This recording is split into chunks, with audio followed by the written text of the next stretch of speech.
It's beginning to look a lot like Christmas. I'm sorry, you can't sing that until after Thanksgiving. At least that's what my son tells me. Okay.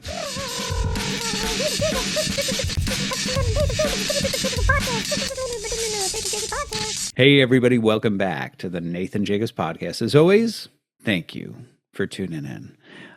For my regular listeners and viewers, I don't know if last week you saw that we actually had a podcast or not. So YouTube has a new feature on it, or at least new to me. I didn't realize they had this, where apparently you can co-sponsor a post, kind of like that you can do on Instagram, I guess.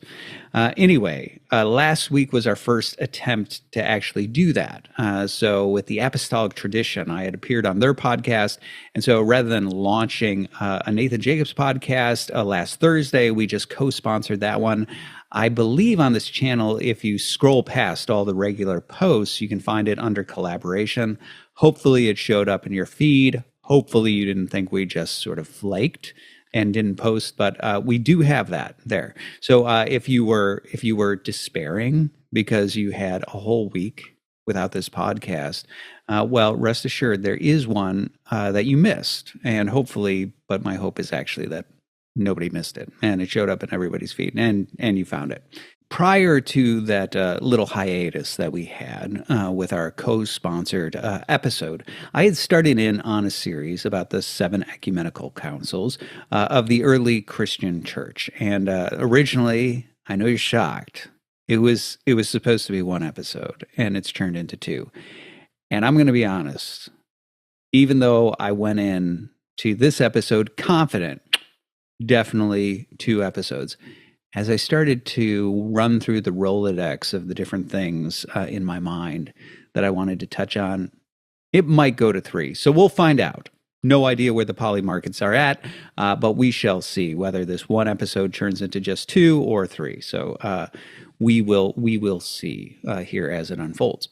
But one of the things that I mentioned in episode one of this series on the Seven Ecumenical Councils was that I wanted to talk about some of the philosophical developments and commitments that come through in that first millennium of Christian theology, in those actual ecumenical confessional disputes. And so last time what we did is we actually just walked through what are the ecumenical councils, what controversies did they cover? And I tried to offer you some sort of a way of remembering them and thinking about them as a cohesive whole, which is really answering the question, who do you say that I am? And so ultimately, if you understand what the early Christian church had to say about Christology, about salvation and the importance of the incarnation, and for that reason you have a basic understanding of what is called Chalcedonian Christology, then you're in a position to actually understand cohesively how and why those seven ecumenical councils unfold. Now, I will say, if you're interested in this topic and you're particularly interested in my take on this topic, then one of the things I might recommend is my Orthodox Foundation series. Now, you can get this in a couple of different ways. It's available to paid subscribers at theologicalletters.com. That's my Substack. So you go over to theologicalletters.com, you subscribe, you get access to all of my writings, both the free ones and the paid ones, as well as this entire lecture series. And that series includes hours upon hours of lecture on topics related to this, including specifically on the ecumenical councils. Now, in addition, you could, if you want additional offerings, you want to join the book club where we're going through a year with C.S. Lewis, or you want to have access to my lectures on modern philosophy or my entire audio library and things like that. You could go over to the NathanJacobsPodcast.com, and over there you can explore the different sort of membership tiers that would open up not just the Substack, but also a host of other offerings that are there. So that's a little plug in case you're interested in this and just want more. That's where you can get more. Now, that was all backdrop and prelude for what I want to talk about today, which is the philosophical commitments that we find within those early Christian disputes. Now, one of the things that I find fascinating about this, and it really was striking to me the first time I began to read the Eastern Fathers, which, truth be told, the first thing that I really looked at. The first deep dive I did on the Eastern Church Fathers was the Arian dispute. And so that was the time, if you've listened to my wild ride to orthodoxy, I talk about my deep exposure to the Eastern Church Fathers in the context of a class on patrology, on the Church Fathers, where all we did is we looked at the patristic writings from 325 through 381, that is, from the First Ecumenical Council, Nicaea, to the Second, Constantinople. And it was all primary source work, reading, the heretics like Arius, the Eunomians, people like that, as well as the Cappadocians, Athanasius, Alexander of Alexandria, the councils themselves. And so that was the first deep dive and exposure that I had to that. Now, one of the things, there were a lot of things that were striking to me about that, but one of the things that I found particularly striking about that when I first dove into that territory was that within the circles of philosophy of religion that I had been exposed to up to that point, yes, you were accustomed to the idea that maybe a Thomist has specific philosophical commitments. Everybody knew, okay, Thomists are basically Aristotle filtered through Thomas Aquinas, which means actually not quite pure Aristotle, because within the medieval period, there were certain Neoplatonic texts that were thought to be Aristotelian. So people like Thomas are doing commentaries on Aristotle and commentaries on some Neoplatonism and trying to synthesize them and then obviously reconcile them with Christianity. So you're getting this sort of specifically Thomist brand of philosophy. And so everybody knew, like, if you're going to talk to a Thomist, they're going to talk about hylomorphism, form and matter. They're going to have a certain understanding of the individual, the soul as the form of the body, all sorts of different things that you just know from Thomas Aquinas. And most folks recognize that, sure, that is a dominant set of philosophical commitments within Catholic circles. But obviously you have other philosophical commitments, right? You have Scotists and others who would take a very different stance. But no one within the philosophical circles that I ran in thought of those as Christian per se, right? Those are Thomist commitments, people who are followers of Thomas Aquinas. And then you have Scotist philosophical commitments, followers of John Duns Scotus. But really, one of the things that you saw more often than not was that people thought of Christianity as largely philosophically neutral. And so this was certainly the case when you would deal with, definitely the case when you deal in, heretical philosophies like process philosophy, like the one, that I was committed to. But even within evangelical circles, so when dealing with more conservative evangelical Protestant Christian philosophers, you didn't really have a sense that that Christianity had any sort of definite philosophical commitments. It had commitments to certain things like, okay, we need to say that Jesus is God, right? Okay, we need to affirm a Trinity. We need to affirm the gospel, however they define that. And yet, how you affirm those things was really up for grabs. And so Christianity was thought of almost like a series of confessional commitments. We're saying certain things that are true. Jesus is God. We're saying certain things that are true, like he became incarnate. And so he was fully God and fully man. We're saying certain things like there are three persons in one essence when talking about the Trinity. But, what those terms mean and how you philosophically flesh them out and defend them, that's up for grabs. And so it was rather interesting because there was something ironically postmodern about the ways in which most conservative, Protestant, evangelical philosophers that I encountered approached Christianity. And I say that's ironic because most conservative, evangelical, Protestant philosophers and theologians are known for being opposed to postmodernity. They think it's a terrible thing, right? It's the enemy of the truth. And yet the way in which they would approach historical Christianity was quintessentially postmodern. And here's what I mean. Most Protestants that I would talk to in those days would have said that they affirmed the Nicene Creed. Sure, yeah. But the irony was that when they said that, what they meant was I could say those words in that order and mean them. That's what they meant. Now, whether their meaning of those words would match the historical meaning, who knows, right? But as long as I can say those words in that order and mean it from my heart, then I affirm the Nicene Creed, which is, again, ironically postmodern, because you're essentially stripping the text away from the author. You're treating it as something that's totally pliable, something into which you can pour your own meaning and so on. And so the approach to theology, historical theology, really was that. So there was this sort of ironic thing about this, where so many Protestants, Protestant theologians, Protestant philosophers that I encountered, they still felt a need to affirm Nicene Trinitarianism and Chalcedonian Christology. Now, they didn't feel bound to affirm the Seven Ecumenical Councils, but there was some sort of strange commitment rooted largely in the reception of magisterial Protestants. So the more confessional Protestants, like the Lutherans and the Reformed, had retained. They didn't go a full-blown sola scriptura in the sense that they cast off all of tradition. They still tended to affirm the Nicene Creed, as well as certain Western creeds like the Apostles' Creed. And so they were trying to not completely reinvent the wheel, so to speak. They were trying to hold on to certain commitments.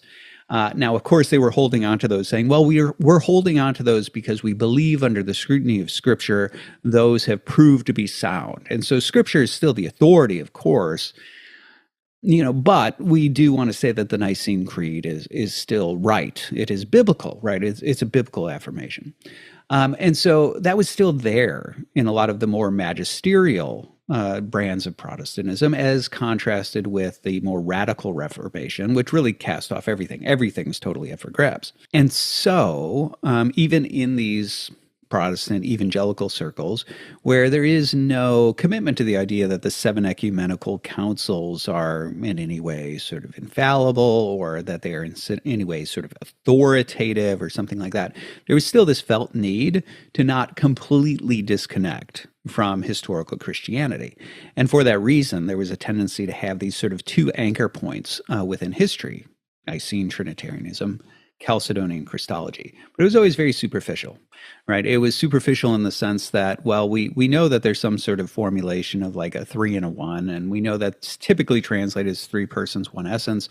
And so we've got to be able to affirm that in some sense, right? With Christology, we know that we have to say that Jesus is fully God and fully man. Now, most of them maybe didn't know much beyond that in terms of what was said at Chalcedon, but they had a basic understanding of the unity of Christ and two natures, and those being unconfused in some ways and merged in one person. They had some basic understanding of that type of thing. And so there was a need to affirm that.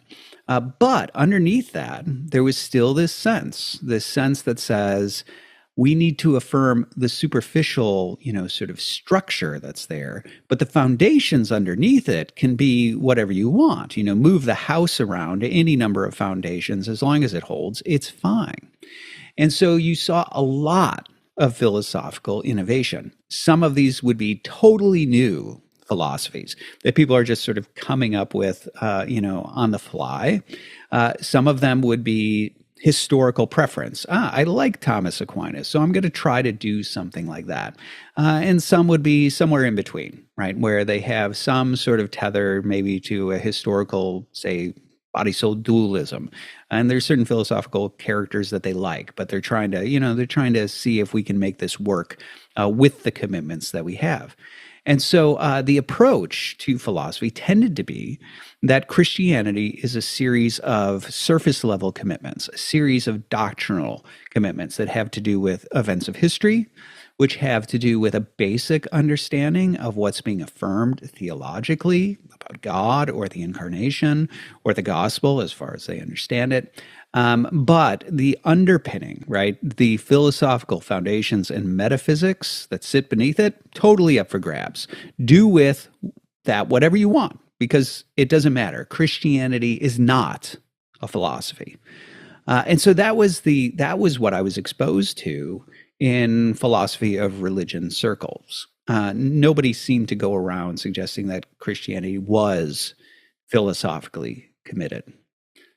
One of the things that struck me when studying the Council of Nicaea is that it was completely philosophically committed. And that doesn't change. So when digging into the Arian dispute, one of the things I saw very, very clearly, and it disturbed me at first precisely because I had been a wild-eyed philosopher. I loved the fact that we could just go into the philosophical Wild West and do whatever we wanted and toy with any number of crazy philosophical commitments.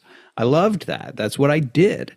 And yet, when I was sitting here looking at the Arian dispute, I saw very plainly that this dispute at bottom is philosophical in nature. Arius has a certain set of philosophical commitments. Athanasius is saying those commitments are incompatible with the philosophy of Christianity. Alexander of Alexandria is agreeing with Athanasius, and the council agrees with Athanasius. And so one of the things that struck me, and my jaw just hit the ground, was as I was seeing there is a metaphysical undercurrent to everything that's being said here. And it is not tangential. It's not happenstance. It's not that they happen to have certain philosophical commitments. They understand these commitments to be Christian, per se, Christian. And that was shocking. And the thing is, it doesn't lessen after that. It doesn't diminish. There continues to be philosophical commitments all the way through the Seven Ecumenical Councils. And what you end up seeing is exactly that. Christianity is the true philosophy. That's the stance. And so this goes to another aspect that I've talked about in other contexts, which is that the divide between philosophy and theology is contemporary and completely artificial. It does not exist within the ancient world. So when you get to modernity, one of the things that you find within modernity is you find that there is a desire to separate theology and religion over here from philosophy over here.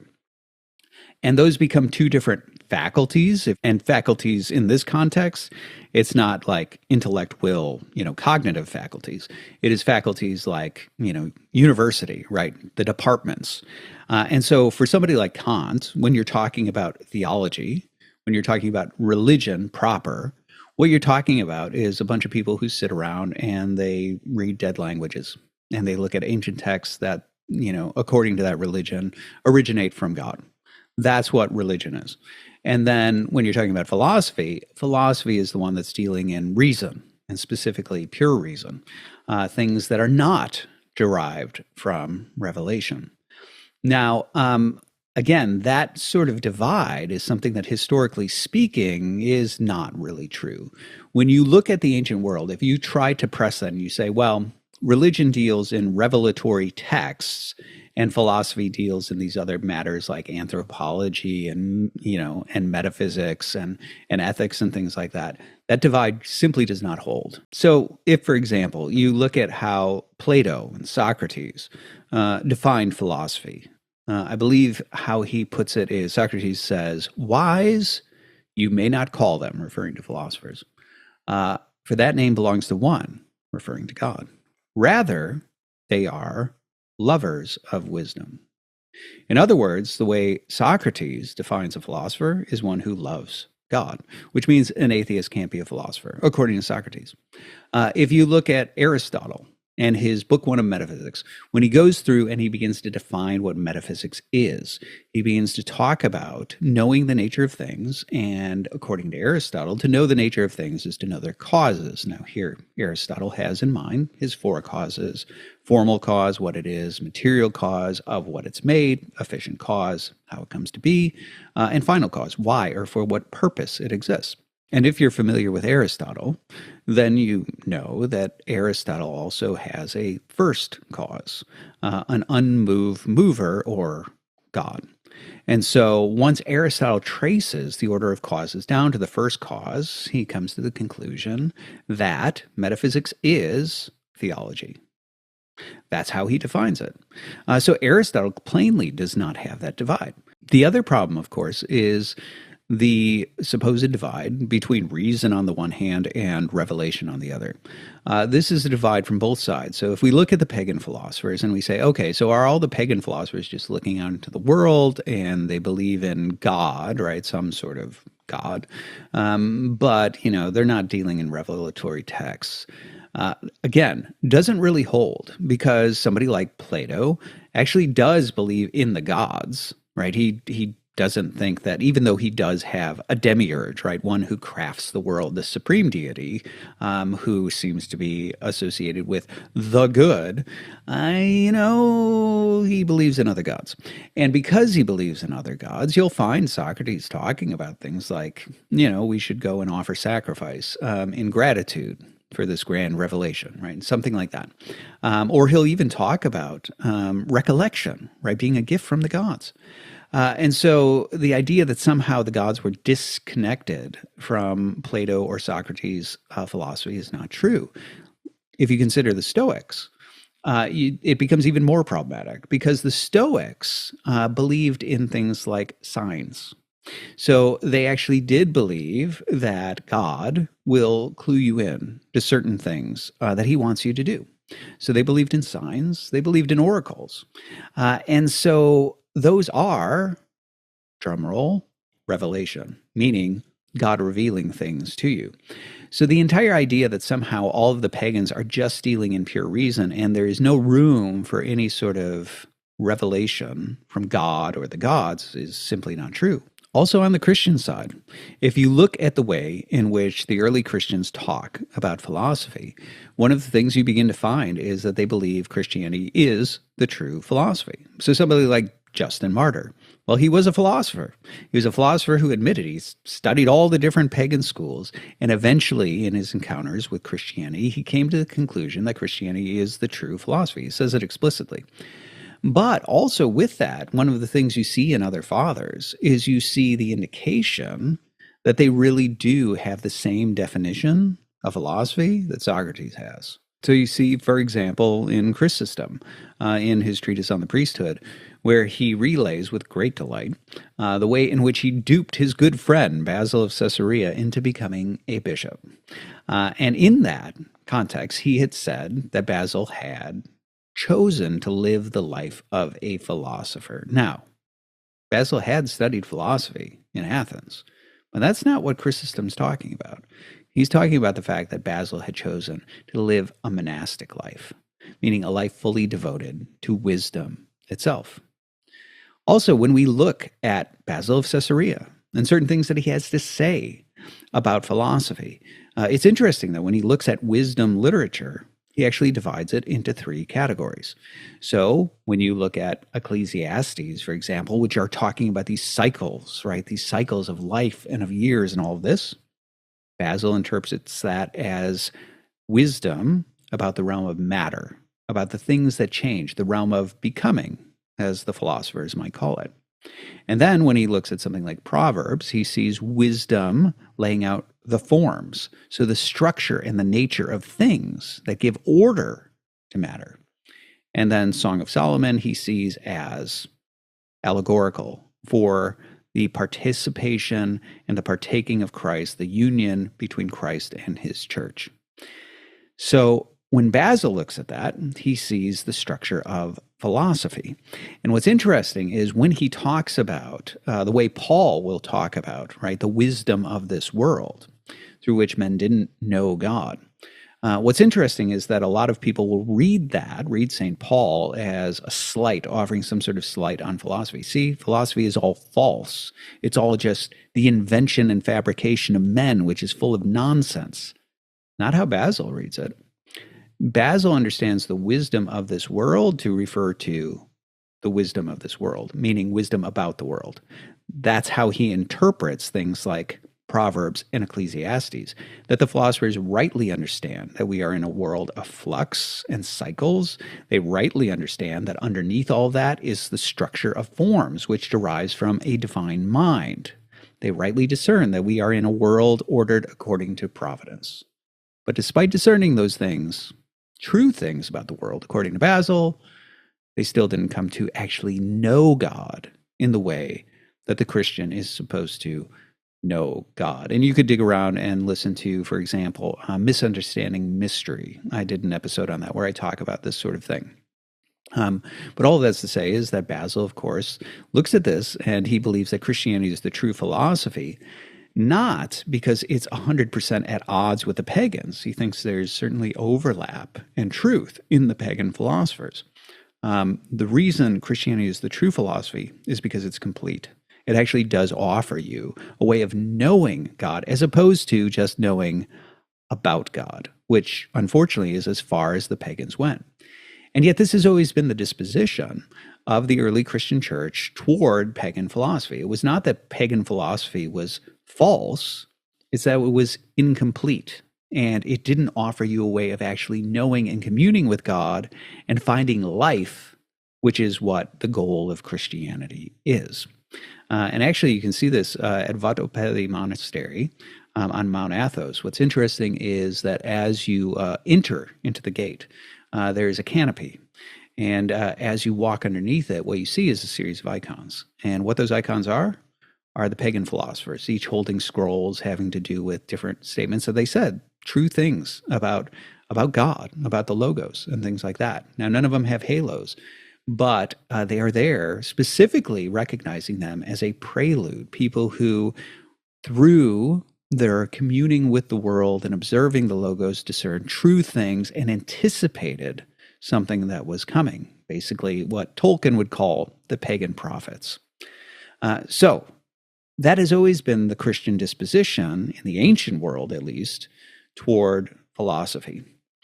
And so the entire idea that somehow you have some sort of stark division where, well, philosophers are dealing with reason, and reason is bad and icky, and it doesn't get you anywhere.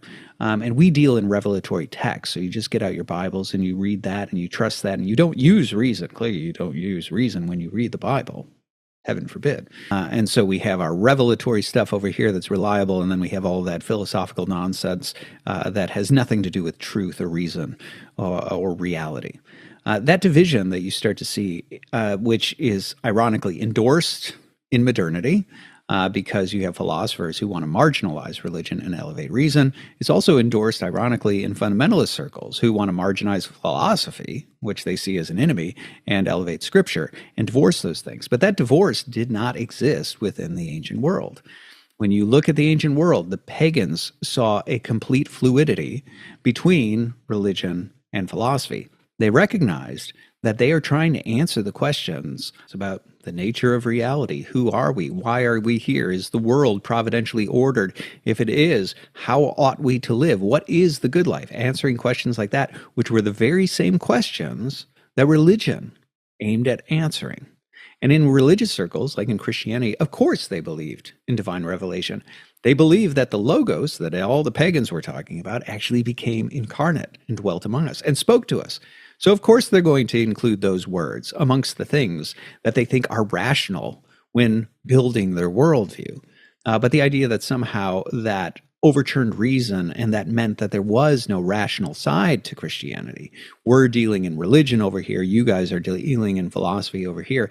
That sort of division, it just did not exist. Philosophy and religion, theology and metaphysics were all part of one big conversation. And it's one of the reasons why you don't see the sort of division in the ancient conversations. It's one of the reasons why the Christians are deeply engaged with Middle and Neoplatonists, for example, because they're all engaged in the same questions and dealing with the same topics, and they know it. So you don't have that sort of division within the ancient world. Now, for that reason, because the ancient Christians did not see this divide between philosophy and religion that is later introduced to us in the West through modernity.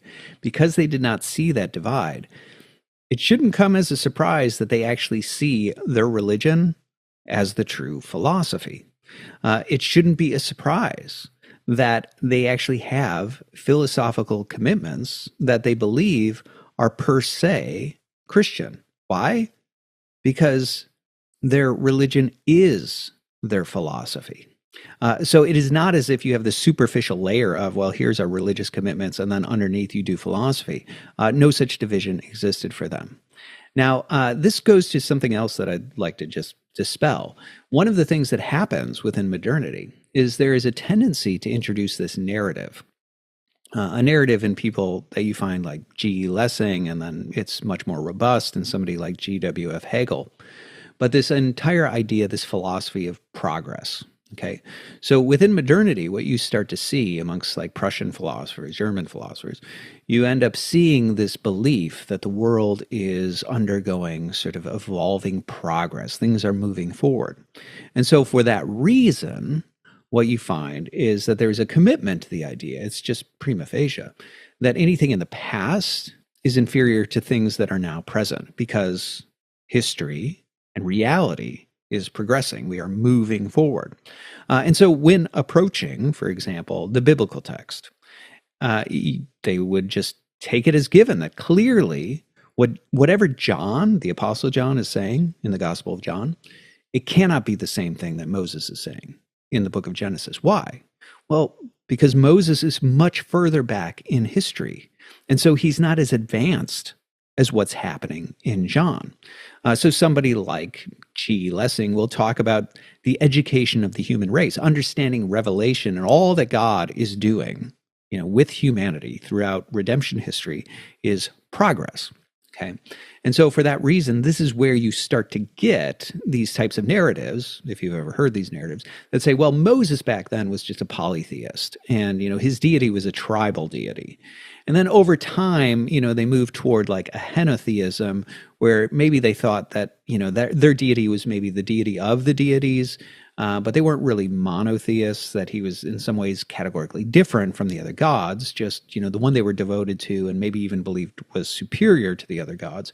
And then eventually, maybe in the prophets, you start to move toward a certain form of monotheism.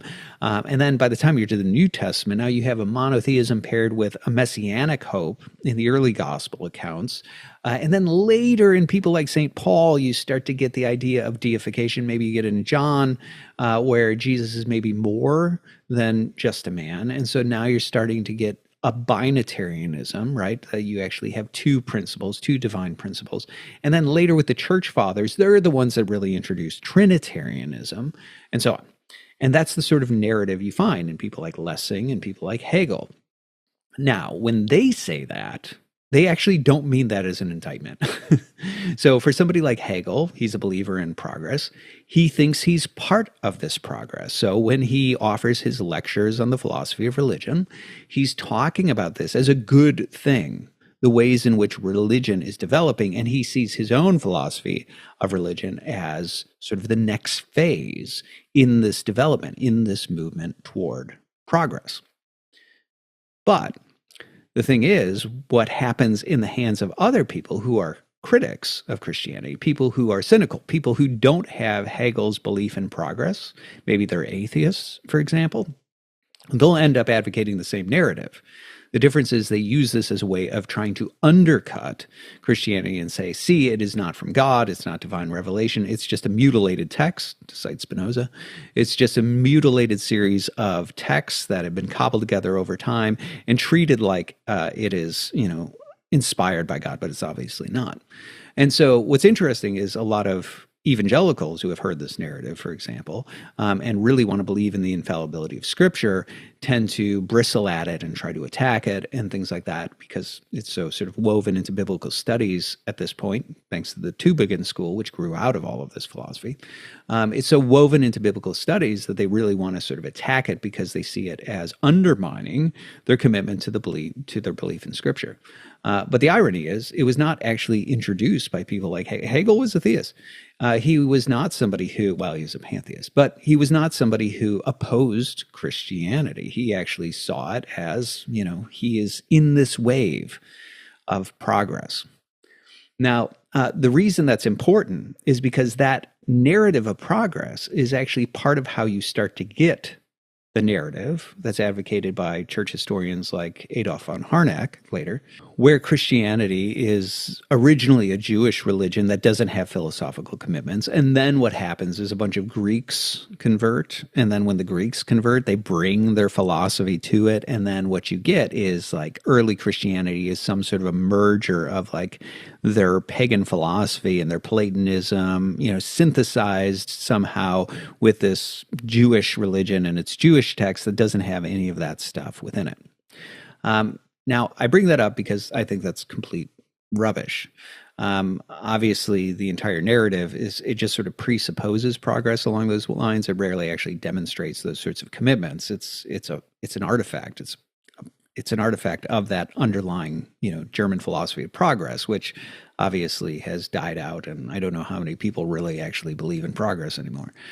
But nonetheless, the point in saying this is to say that for the early Christians, they did not see themselves, as certainly the Eastern Christians who we'll be talking about predominantly here in today's episode, the Eastern Christians did not see themselves as pagan philosophers who are trying to bring that into and synthesize it with Christianity, which doesn't have philosophical commitments. The way they talk about this stuff, they see this as integral and present within the Christian religion. And I think they're right. The fact of the matter is, I think once you begin to see Christianity with the lenses of the Eastern Fathers, you see it everywhere in the biblical text. It's just there. And that's their claim. Their claim is, we didn't come up with this. We got this from the apostles who got it from Christ. This was handed down through the apostolic fathers. This is Christianity as we know it. This is not them being clever and trying to come up with apologetics and fix sort of loose ends or something like that and solve problems. They see this as integral to Christianity per se. And I would just say you can go to theologicalletters.com. And you can look at a number of resources there. But one of the things that I've been doing recently over the past, I don't know how many weeks now, but I started a segment called Coffee and Commentary, where what I do is once a week I release a new post where I've been walking through the biblical text. I started with the Gospel of Mark, and I offer commentary, but it's theological commentary. It's looking at that text through the lenses of the Eastern Fathers. And I'll just say, if you begin to read those texts with those fathers, you begin to see, no, they see this rightly. That's what's in these texts. Anyway, we could do an entire separate episode just on, sort of philosophy within biblical literature. I guess we could do something like that. If you're interested in that, put it in the comments. I say all that because I think it's important to dispel the myth, and it is a myth, that somehow what you have is you have a bunch of Greeks come along, they have a philosophically neutral religion, and they begin to incorporate into it a foreign philosophy, and they sort of create some sort of hybridized version of Christianity that is really sort of like Christianity and pagan philosophy. That's not true. Instead, what they see is they recognize that Christianity is a philosophy. And when they talk about the philosophy of Christianity, as far as they can tell, they're not talking about Christianity and philosophy. They're talking about the philosophy of Christianity, that Christianity is a philosophy, because there is no division in their mind between philosophy and religion, the way we tend to think of it today as a result of modernity. So with that, let's talk a little bit about what we find in the Seven Ecumenical Councils when it comes to the philosophical commitments of Christianity. So let's begin with the Arian dispute. So within the Arian dispute, you find a number of things that are particularly interesting, philosophically speaking. The first is that you get a series of basic commitments that draw the dividing line between what is God and what is a creature. So this is central to the entire discussion. If you go back and you listen to the first episode within this series, what you find is, of course, that the Arian dispute was about the question of whether or not Christ is actually God. Is he of the same nature as God the Father? And here we find a number of different things. First of all, one of the things that we find is we find a commitment to what it means to be created. And this commitment actually carries certain philosophical or metaphysical commitments. So one of the things that comes up frequently within this is that Arius had laid out the claim that the Son of God is created. There was a time when he was not, okay? And that phrase, right, there was when he was not, that phrase was the telltale sign of Arianism. And I talked about this last time. I talked about the fact that Arius's position was sort of the easier one to grasp because it just went with this whole, sort of analogical thing of saying, look, hey, you and I know what it's like to beget somebody. You're not a father. You decide you want to be a father. You do the things necessary to become a father, and the result is that you beget a son. And so, since the Son of God is God's only begotten, we have to presume that there was a time when God wasn't a father. He decided he wanted to be a father. He begat a son, and now he has a son, right? So there was when he was not, and then he came to be. Now, the thing is that claim right there was the crux of the whole thing, where the insistence was, if that's true, Arius, if there was when he was not, then he is a creature, and he cannot be God. Now, why is that? Well, the reason goes to, and it reveals, the underlying assumption about what it means to be created. What a creature is, according to Athanasius, Alexander of Alexandria, the Pro-Nicenes generally, the Council of Nicaea, what a creature is something that comes into being. It was not, and then it comes into being. Now, this coming into being is actually very technical in terms of what's being said. Because one of the things that you find is most people recognize that the early Christians had advocated creation ex nihilo, to use the Latin, right? That they had used, believed that there was nothing, and God doesn't use pre-existent material to make the world the way Plato's demiurge does. Instead, God speaks, and stuff that wasn't, now it is, right? That's how it comes about. So people were familiar. I think most people are familiar with the doctrine of creation out of nothing, meaning God is not using anything to make stuff. But when we look at Athanasius's language, one of the things we find is that he uses two different terms here. Yes, he agrees that God does not use pre-existing material. And so he'll talk about that, right? That God, creates out of nothing, true nothing. But he will also then use a different term to talk about things moving from non-being into being. Now, the reason that's important is because within pagan philosophy, non-being was a term synonymous with unformed matter, okay? So what you begin to find is his insistence that a creature is something that moves from a potential something to a concrete something. For those of you who listen to me regularly, you've heard me talk about hylomorphism. You've heard me talk about, Aristotle's understanding of prime matter and things like that. But in case you've forgotten, or in case you're new here and you've never heard this, let me explain. Let's just, in order to grasp what Aristotle means by matter, he does not mean elements. He does not mean, little bits of atoms. He does not mean wood or stone or things like that. Those are secondary matter because they're actual concrete things, right? They're something specific.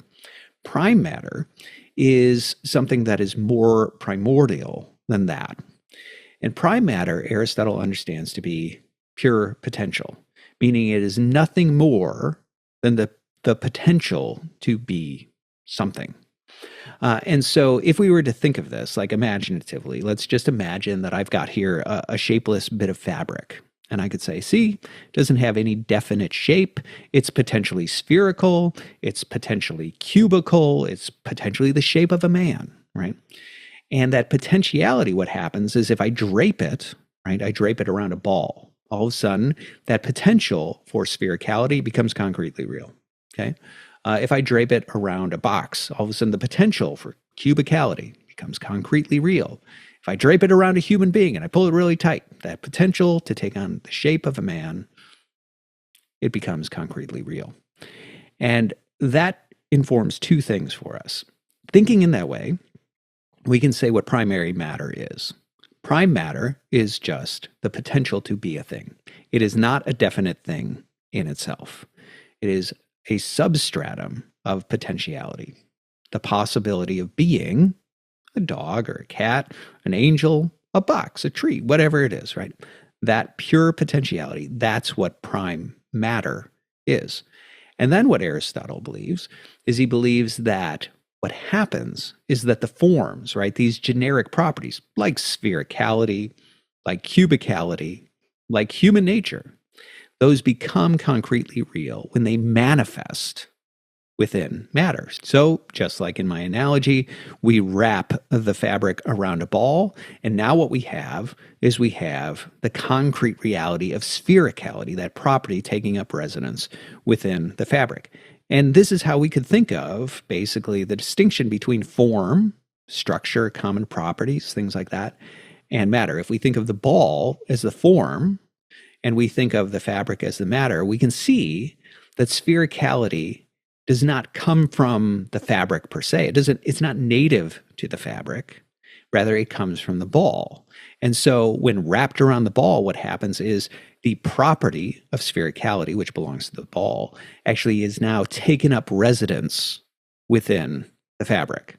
And this is the concept of what's called hylomorphic metaphysics. And the hylomorphic comes from the word form and matter, hulein morphe, which is matter and form. So hylomorphic refers to a matter-form composite. Now, the reason this is important is because Aristotle, one of the terms that he would use for prime matter is non-being. And when talking about the transition from non-being into being, or what is sometimes called becoming or generation, that is the thing that somebody like Athanasius is talking about.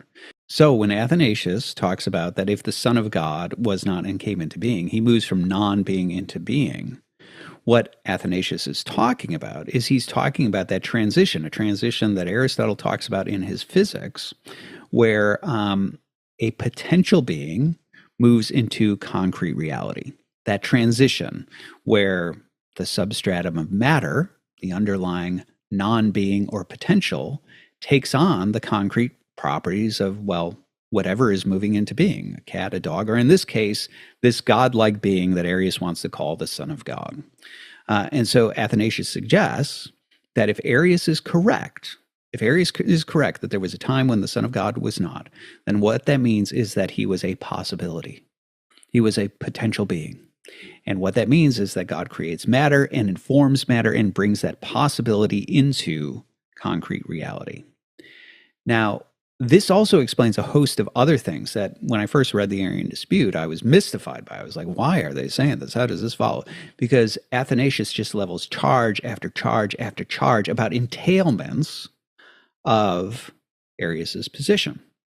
He, for example, says, well, if the Son of God, came into being, then he's corruptible. He's accidentally good. He doesn't have life in himself. He can't give life to us, right? He's turnable and can become evil like the devil. He says all of these sorts of things. And I was reading that and going like, whoa. How are all these things following? But once you understand the underlying metaphysics, the idea that what Athanasius is saying is that what a creature is something that moves from a possibility, a raw possibility, to a concretely real thing, which means a creature consists of both possibility or potential matter, prime matter, and concrete properties, the properties manifest within it. Once you've said that, now you get a host of metaphysical entanglements. For example, every creature that moves into being is necessarily mutable or changeable. Right? The term is aleotos. That's the term he uses in Greek. Why? Well, because its first moment of existence is becoming something, meaning it transitioned from a bare possibility to a real thing. That is the very definition of aleotos. So it is a being that became something it previously was not. That's what the word means. Of course, that's what it is, because its first moment of existence is that, right? It's just a logical entailment of it. You can't bypass it. The other thing where he talks about the fact that it is corruptible. Well, if you look at Aristotle's treatise on generation and corruption, one of the things that you begin to see is that, of course, anything that moves into being can retreat from being. Why? Because it is a matter-form composite, meaning it retains within its person the potential to change. And that potential means change for better or for worse. So yes, What you see beings who come into existence. We tend to, if we are developing properly, move toward greater degrees of maturity and goodness. But obviously, things can get corrupted. We also get old, we deteriorate, we die. That's called corruption, meaning that concrete being that has come into existence is beginning to now retreat and return back to pure potentiality. Now, why is that a necessary entailment of this metaphysic? Well, it's a necessary entailment because matter has no innate properties. Matter is just potentially any number of things. And so just because it manifests the properties of, say, a man, doesn't mean it needs to retain those properties. The very same potential that makes it possible for it to take on that property also is the very same potential that opens the door to it releasing that property. The potential cuts two ways. And when we talk about that release, that return back to its primordial state, that's called corruption. So, of course, anything that moved from non-being into being is changeable, or aleotos. It can become something it previously was not. It's also corruptible. It can retreat out of being. And this is one of the reasons why Athanasius also wants to say, for example, that the Son of God is turnable, right? Treptos is the word. Well, why? Well, for very good reason, because he's not just a dog or a plant. He is actually a moral being, right? He engages in some sort of moral activity. And turnability, right, had to do with the idea of moral beings turning away from the good by choice, right? And so the very fact that creatures, free creatures, not only move into being ontologically, but we also have to freely move into being morally and spiritually, means that free creatures are inherently capable of either spiritual and moral generation or corruption. And corruption in a spiritual or moral context is what's called turnability. You turn away from the good. And so that's why he wants to say it. Arius' Son of God has to be treptos, meaning turnable. He can turn away from God and become evil, as did the devil. It's explicitly what Athanasius says. And so he goes through a host of these sorts of entailments. And what's interesting about this dispute, and this, again, my jaw hit the floor the first time I saw this, was that Arius clearly knows this, because he says explicitly, well, I don't think the Son of God derives existence from matter. Well, why say that unless you understand precisely what Athanasius is actually arguing? And this opens the door to another very interesting insight into the Eastern Church Fathers. Arius actually pivots his position at some point. So recognizing these sort of incoming charges, your Son of God, he would be a creature, he's mutable, he's changeable, he's morally turnable, right? All these sorts of things.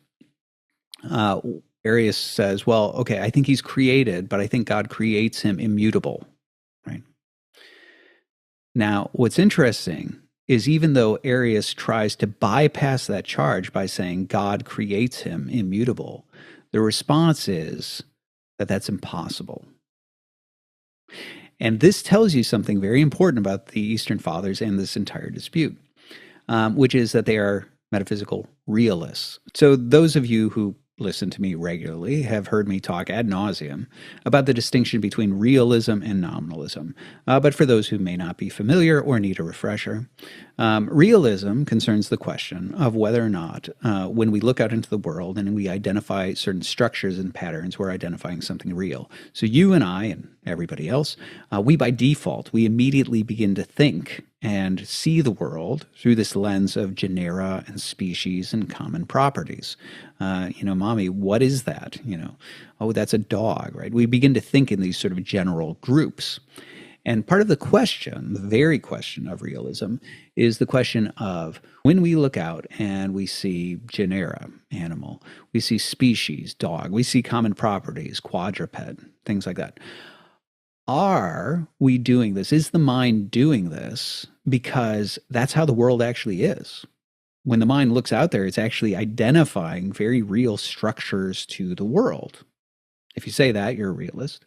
Or is it that it's all just sort of matter in motion, and the mind needing to sort all this and navigate all of this sort of different stuff, it begins to group and create or invent similarities, mental fictions, to help it process and categorize and deal with sort of all the stuff that surrounds it. And so these are just mental fictions or names that we impose on the world. If you say that, you are a nominalist, from the Latin nomen. So this is a very late development in medieval scholasticism, nominalism. And what you find in the Eastern Fathers is you find that they are committed to realism. On the one hand, you could see this just from the very fact that they're using a physics that is inherently realist. Aristotle is a realist. So when he talks about matter, and he talks about matter taking on form, right, these rational structures that are there, that's a realist philosophy, specifically what's called moderate realism, because he thinks the formal properties are in matter. So the very fact that they're using that is already a form of realism. The fact that they think that that is true about, how creatures come into being. But one of the things that you also see with realists is that realists actually believe that the logical structures of reality are extensions of providence. So all of the pagan philosophers who were what I would call providentialists, who looked out into the world and they saw those structures and they said those structures are real, and that tells us that the world is rationally ordered, that matter is organized by something like a mind. Some of them called it logos, some of them called it nous, right? Others called it love, right? But they believed that there was some sort of a divine principle, some divine something, some divine being who orders all things and gives structure to reality. And what you're looking at when you look at the world, you're looking at the structures of the divine mind. All of the realists believed that reason itself, reason and logic, is something that is just part of divinity, right? That it is in some ways an extension of the divine mind itself. And so they really did believe that when you talk about the divine mind, you are talking about something that is inherently rational, right? And the reason that's important is it means that when you're talking about contradictions and nonsense, for example, they don't think of God as somehow beyond nonsense, right? Like logic and reason and things like that is something down here in the created realm, and God transcends logic and reason. And I know that sometimes people bristle at this, right? When people hear for the first time that the Christians traditionally, had not actually advocated the idea that God can do whatever nonsense we might spout, right? He can't make square circles. He can't make free creatures who are not free, right? They bristle at that, and they're like, he's God, he's omnipotent, he can do anything. But the thing is, with the realists, they really did believe that nonsense isn't nonsense for us, it's just nonsense per se. And so when we put together word combinations that make no sense, like a free creature that's not free, we haven't actually said anything meaningful. And so it's no indictment to God to say God can't do that, because we're not saying that there is this thing, not free creatures, that God just lacks the power to bring about. What they're really saying is that that is a nonsensical word combination. You're not actually offering anything for God to do. And I realize that a lot of people who are unfamiliar with this tend to bristle at this because they're like, well, I don't know. I don't want to say that God can't do certain things. And once again, part of the psychological hurdle is to realize when I say a not free creature, I'm not actually offering you a thing. That's just a string of words that you understand individually, but there's no referent for it because it's nonsense. And I think the way in which to get over this hurdle is to ask certain questions about God. Could God not exist? Could he just decide that he's going to blip out of existence? Could God create a second God? Could God just choose to not be God anymore? Right? Could God lie? Okay. Now, if you know your Bible, of course, that last one, you're like, well, St. James says, like, no, it's in your Bible that God can't lie. And if you say no to those things, which I think most people intuitively, even the people who bristle at the whole like God not even God can make a square circle. They intuitively recognize like there's something, like, no, God couldn't just like not exist, or he couldn't just stop being God and retire, right? Like he couldn't lie, those sorts of things. If you're going to say that, you're going to say, because there's something incompatible with the nature of God and the thing that I've said. And that's why it's impossible, which means you've actually said that the law of contradiction applies even in the case of God, which is what the realists had always said. And the important part is, of course, the one that I inserted in there. Can God create a second God? And if you intuitively say no, then you are on the side of the pro-Nicenes. Because when they say to Arius, that's impossible, what they're saying is exactly that. To be God and to be created is incompatible. That is a contradiction in terms. And not even God can do it. Arius, you are talking damned nonsense. That's what you're actually spouting. And it's interesting. The hymnody that praises Athanasius actually says this, right? It talks about that you refuted the heretical nonsense of Arius, right? That what Arius is talking about, where he says that God creates an immutable creature just like him. Everybody says like, no, that's just nonsense. You're not saying meaningful things. And so this is interesting, because what you begin to see here within this early commitment, within this early dispute, is you see the commitment to realism. The idea that when we are talking about contradictions being contradictions even for God, that's there. You see the realism come through, of course, in the commitment to a hylomorphic metaphysic, the idea that what it means to be a creature is something that moves from non-being or pure potentiality to being, matter taking on those formal properties. And so you have a form-matter distinction. And then with that, you also see the metaphysical entailments.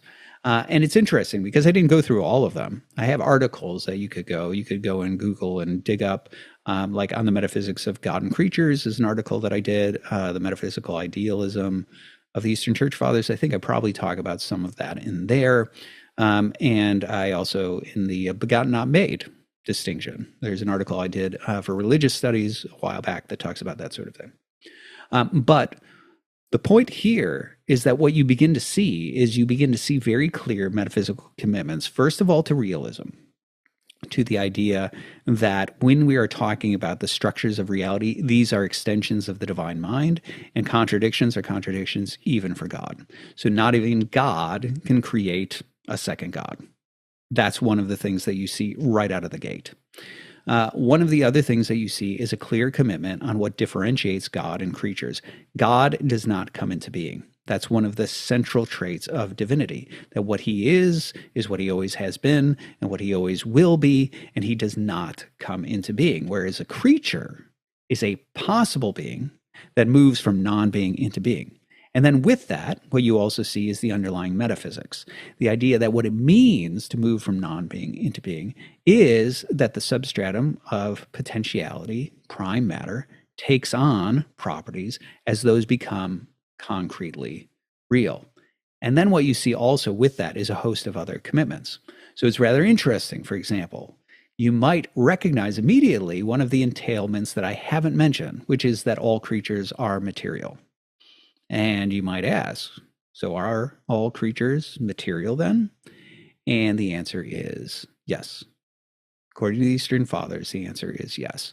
And so if you dig through the Eastern Fathers, you'll find them referencing, for example, the bodiless powers, referring to the angels, or immaterial beings, things like that. But what you will also find in people like Macarius, John of Damascus and others, you'll find them saying, well, when we say that the angels are immaterial, what we mean is relative to flesh.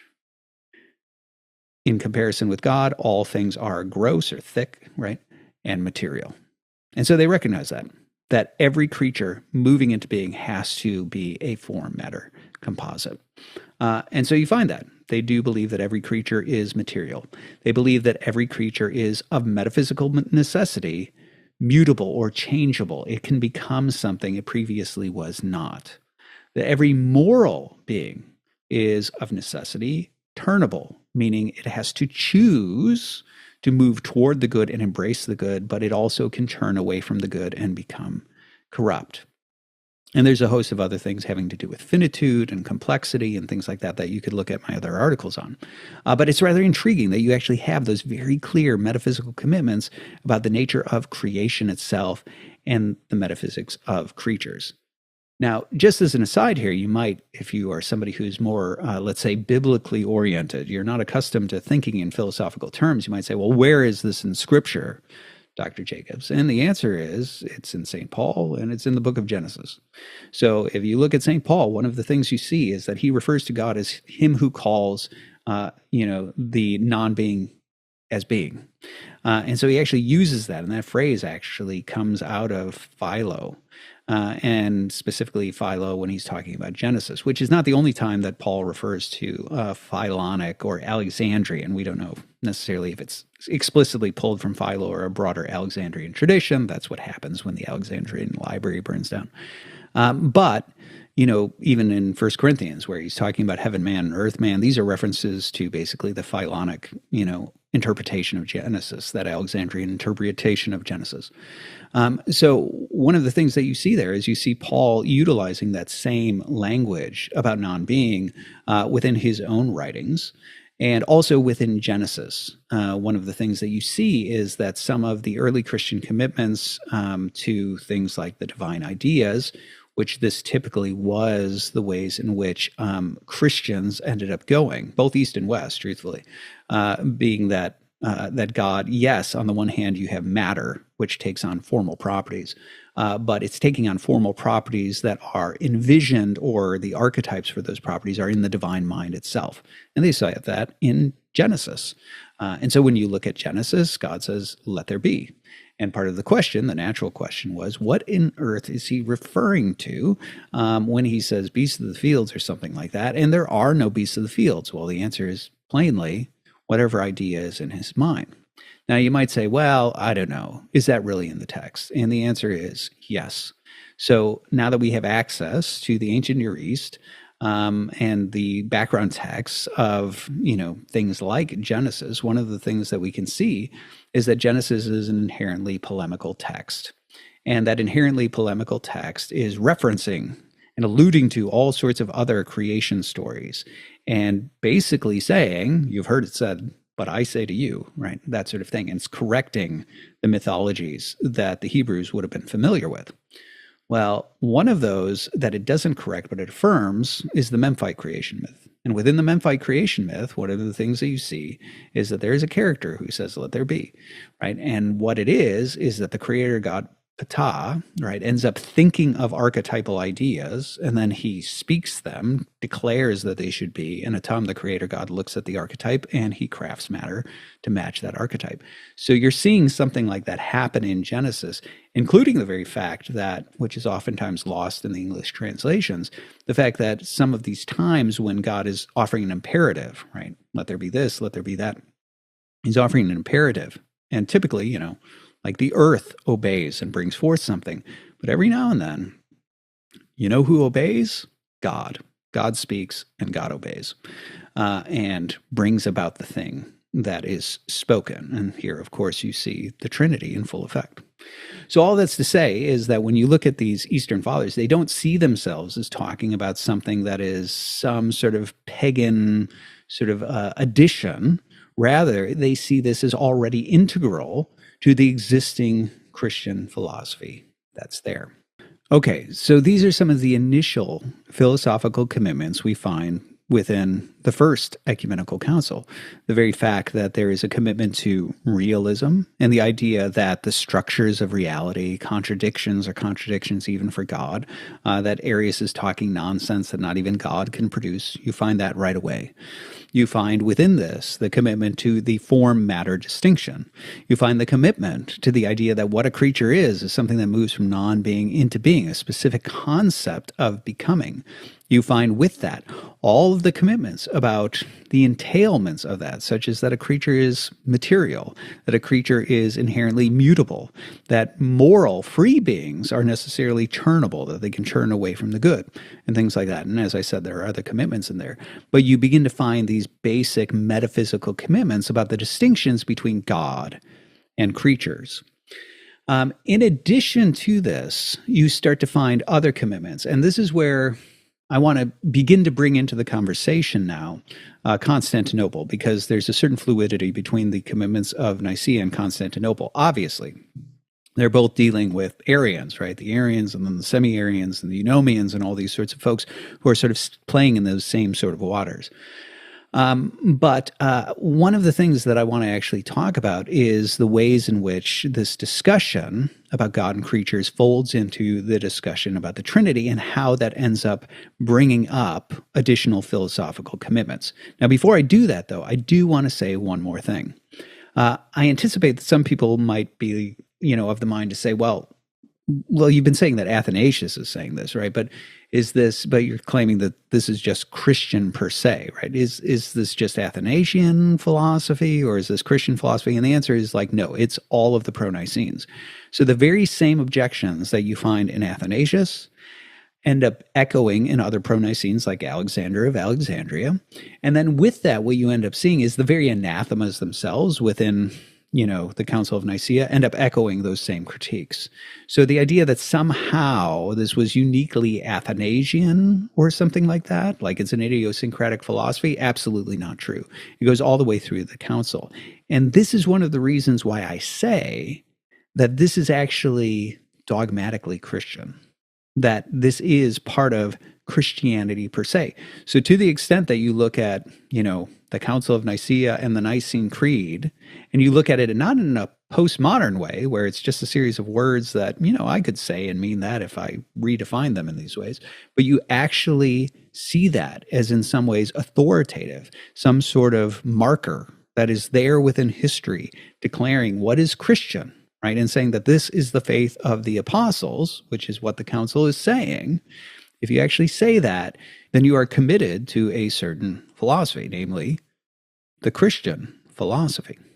Now, as I said, certain things continue to be fleshed out, and we get new philosophical commitments within Constantinople. And I say that there's a certain fluidity here because some of the things I'm going to talk about appear in the original Arian dispute, but they get sort of clarified as we move forward and we bring Constantinople into the discussion. So one of the first things that is rather interesting here is the doctrine of the hypostasis. So those of you who are familiar with basic Trinitarian stuff that we talked about last time, we talked about the distinction between three persons and one nature or essence, right? That sort of basic Trinitarian formula. And what's intriguing is that when we look at the Greek terms, right, ousia, right, that being the nature, and then we look at the hypostasis, right, this being, the subject who has it. One of the things that we find is that the term hypostasis, it has a very specific history, and it's chosen for very specific philosophical reasons.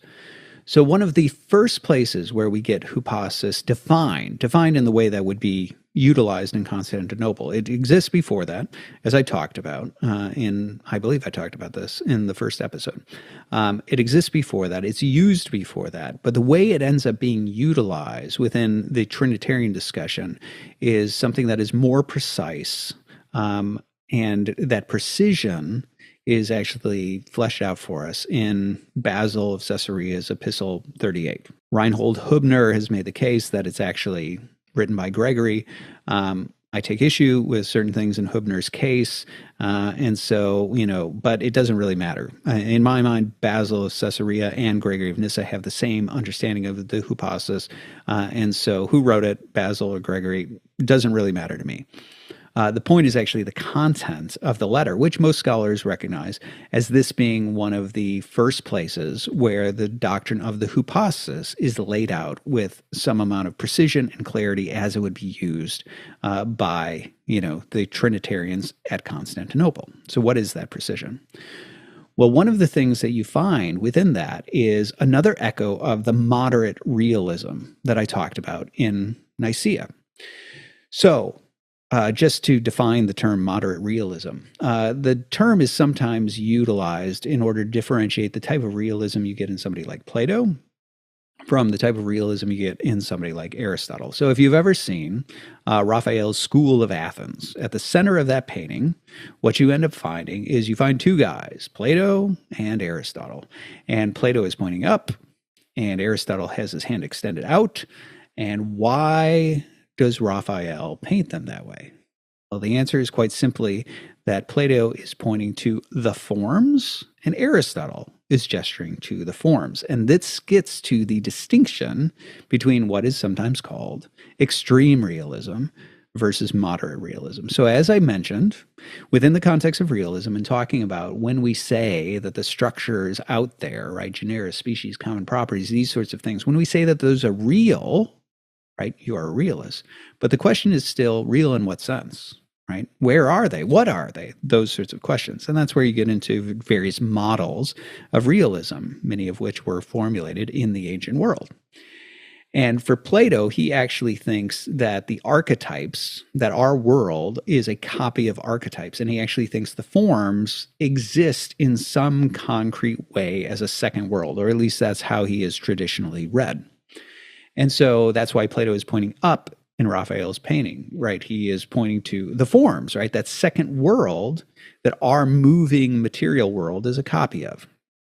Aristotle, on the other hand, holds exactly what I talked about with hylomorphism. He wants to say the forms, and he's gesturing out because he wants to say that the formal properties, the structures of genera and species and common properties are actually in things. They take up residence within matter, right? Matter is manifesting these formal properties. And so that's typically the distinction between extreme realism, Plato, and moderate realism, Aristotle. Now, just as a brief little caveat, I had mentioned that the Christians in Genesis, in reading Genesis, for example, both East and West, had tended to believe and say, you can find this, for example, in Augustine's Genesis commentaries, they tended to think that God has archetypal ideas. Now, the reason I point that out is because in Middle and Neoplatonism, this became a way of sort of reconciling the moderate realism and the extreme realism view. That is to say, like, Aristotle is right, that when we look out into the world, what we see is we see matter, and we see matter taking on certain formal properties. But the archetypes for those properties, the reason that we can think intelligibly about those things without reference to a concrete instance, is because there are archetypes, immutable, eternal archetypes in the mind of God, right? And that's one of the ways in which, like Middle and Neoplatonists, tried to reconcile those two positions. And the Christians tended to take that type of position, believing that God, yes, God has archetypal ideas about man and things like that. But out here with us, what we are engaged with is matter that has taken on formal properties. So there's something true of both. Now, the reason I bring that up here and talk about moderate realism is because the moderate realists, one of the critiques of Platonism was that the moderate realists wanted to say that form and matter are mutually dependent. They cannot exist independent of each other. Why? Think about what we said about matter. Matter is pure potentiality. It is not a concrete something. Well, what that means is that matter cannot exist in any sort of concrete way on its own. It needs to have some sort of formal properties placed within it in order to exist, right? Pure potentiality is not actually a thing. On the other hand, when it comes to formal properties, the critique of somebody like Plato is that form never just floats out in the air. You never just look around and see the archetype of circle. And in fact, if you saw a particular circle, it wouldn't be a pure circle. And here I'm not critiquing the ability to make a perfect circle. What I'm talking about is it would have location. It would have position. It would have situation. It would have size, right? And those things are not part of the definition of a circle. So you would still be seeing, no matter how perfect it is, you'd be seeing an instantiation of a particular circle. And so the insistence was that neither form nor matter, the insistence by the Christians, I should say, was that neither form nor matter can exist independent of one another. This is, again, something that is agreed on in the East and the West. Augustine says the same thing, and then what you find in the Cappadocians, and here you could see my article, the Cappadocians, if you wanted to search that one, where I go through this. I actually talk about their position on this sort of thing. But the Cappadocians said the same thing. And so what was interesting is over against the pagans, they denied the idea that you could have pre-existent matter. Why? Well, because then you're talking about matter, which is not a concrete thing, existing concretely. Thought it was a contradiction. You can't have form floating about, existing as a concrete thing, even though as a concrete thing, it wouldn't be the definition of the thing. It would have a series of accidents and things like that. And so for that reason, that's one of the reasons why the Cappadocians, for example, how they leveled their argument in favor of creation out of nothing. What has to be the case is that God creates both matter and form conjoined, because though they are distinct, they are not actually separable in any sort of way. To separate them is to destroy both. And so that ends up being the case for creation ex nihilo. Now, what's the relevance of this to the hypostasis doctrine? Well, what we find in Epistle 38 is that we actually find the insistence that no form or nature has any sort of stasis on its own. So that was the entire point that I'd said about a perfect circle, right? If we look out, we never see like circularity per se just floating in the air. We always see a concrete instantiation of circle. And we couldn't see circularity floating in the air because if it floated in the air, it would have all these accidental traits. Okay, same case. And so Epistle 38 is saying exactly that no abstract nature has stasis or stability on its own. And that's why what it needs is a hypostasis, right? It needs an individual particular subject to give it stability and concrete reality. Now, why is this significant? Well, first of all, it's significant because it firms up exactly the moderate realism that was talked about in the context of Nicaea. The other thing that's very interesting here is that this is the first time we actually get a clear, full-throated insistence on the doctrine of the individual.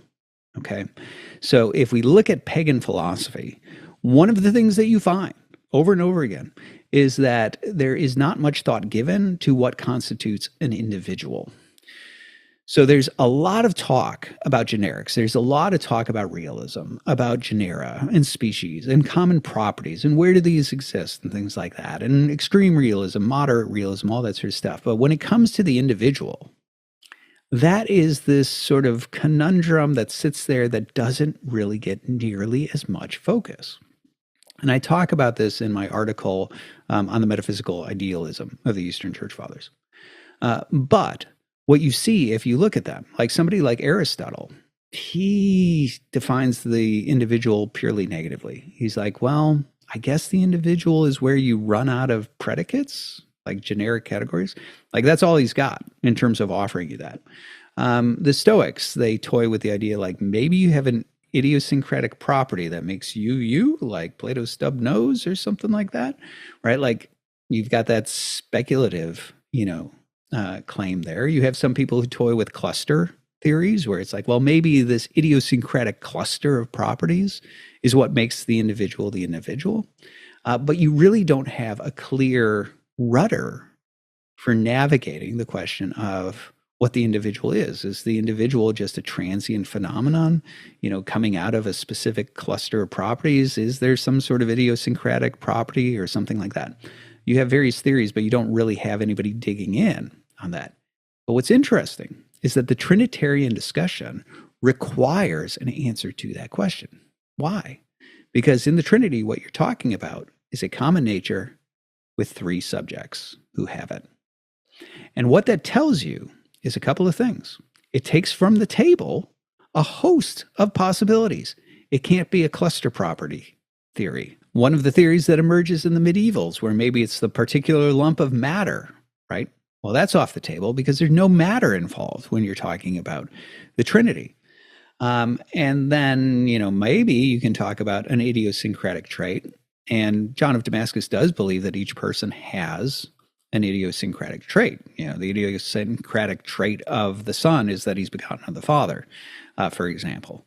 So he does believe that each person has a non-repeatable accident, right? Some sort of trait that is unique to them. But John of Damascus thinks the hypostasis has that trait. So that is not the hypostasis. And so what's intriguing is you end up having this unique position. Within classical pagan philosophy, what you had is you had properties, formal, generic, repeatable properties, and you had matter. And that's it. And when you're talking about the individual, you're talking about those sorts of things. But the Eastern Fathers introduce into the discussion a third thing, which is the enduring subject underneath it who has both form and matter. That's something new. A metaphysically idiosyncratic, non-repeatable, enduring subject that is beneath both form and matter, that has those things, bears those things, and gives to them stability or stasis. And that is why it's called a hypostasis. And this ends up being something that Maximus the Confessor, for example, identifies this as uniquely Christian, like saying the pagans don't believe that. So on the one hand, that already is innovative and interesting. The very fact that there's a commitment to the idea that the individual is not a phenomenon, the individual is not an accidental trait, the individual is not some sort of just cluster of properties. The individual is its own unique reality, giving stasis and stability to the generic things like matter and like form. But what this also ends up introducing then is it also introduces the concept, which is totally unique, once again, to the Eastern Church Fathers, of idiosyncratic teleology. So one of the doctrines that sometimes you may have heard of within the Eastern Church Fathers is the doctrine of the logoi. And the logoi, which obviously, if you're familiar with logos, right, that's word, that's the singular, logoi is the plural, right, so words. And so one of the things that you find is that within the Eastern Fathers, they will talk about God having like ideas or concepts, right? Archetypal ideas or concepts.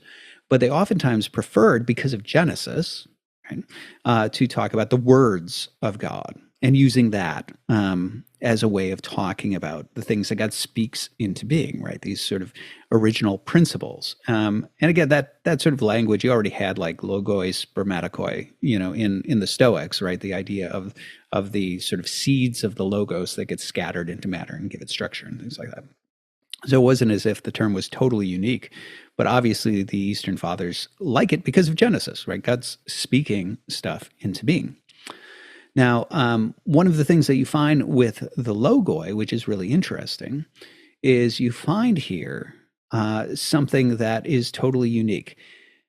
Within the Platonic philosophy, you had already had this notion of, or Middle and Neoplatonic philosophy, you had this notion of the divine ideas, right? That within the nous, right, the divine mind, you had these archetypes of what is supposed to come about. Again, standard realist stuff, nothing terribly unique there. The Christians are on board with that. But what is unique is that amongst the pagans, all of the archetypes were always generic, right?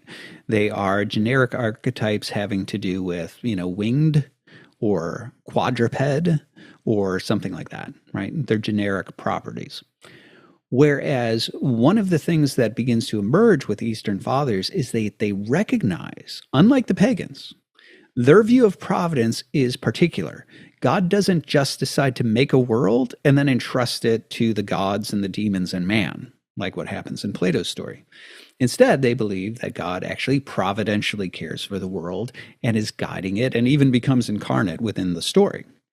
Now, for that reason, their view of providence is much more particularized than what you find with the generic sort of proto-deist providence of the pagans.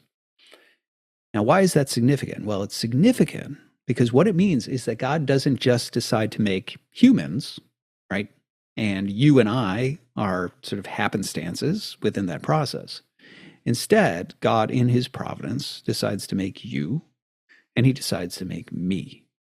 And what that means is that for the Eastern Fathers, yes, God has generics in his mind, but he also has, as part of his designs, the hypostases that he's going to create. He has in mind that he's going to make Dr. Jacobs. And with that, what that also means is that he has an idea of what Dr. Jacobs is supposed to become. And that is totally unique. It's totally unique that my telos, and my teleology, the end for which I exist, is not generic. Within the pagans, so much of natural law and everything like that is purely generic, right? The eye for seeing, the ear for hearing. And so we can talk, right, about man being a rational being. We can talk about our sort of moral ends. We can talk about all that sort of stuff, but it's totally generic. Whereas within the Eastern Christians, what you find is something that is specific. Yes, there's generic stuff. My eyes are for seeing. My ear is for hearing, right? Like all that sort of stuff. They are pro-natural law. And so that generic stuff is true. But to that is added the idea that God has intentions or designs for me in particular. And this episode, right, what we're talking about here is not actually on the doctrine of predestination, but this is integral to the Eastern patristic understanding of predestination. The idea that God has a predestined end for me and for you, which is to become a saint. Now, that's not causal. Just like other teleology, I have choice about whether to move in accord with that or contrary to that. And so somebody like Maximus the Confessor can talk about my mode, right? My tropos, my mode of being, where, how I am moving is either in conformity with or contrary to my proper formation. So I can, buck against that and distort and corrupt myself. But what's unique here is now what you're introducing with the hypostasis doctrine, a philosophy of idiosyncratic teleology, where I have not only generic telos related to my humanity, but I have a specific idiosyncratic telos related to me as an individual subject. And you see this play out in the saints. All the saints attain perfection, and yet they're all different. Some become, prophets, some are healers, some are teachers, right? Some are ascetics, any number of things. And so even though they all end up attaining perfection, each one is an idiosyncratic creation. And so while they all conform to the generic teloi that we have, to this is also added a unique idiosyncratic telos having to do with them, the hypostasis.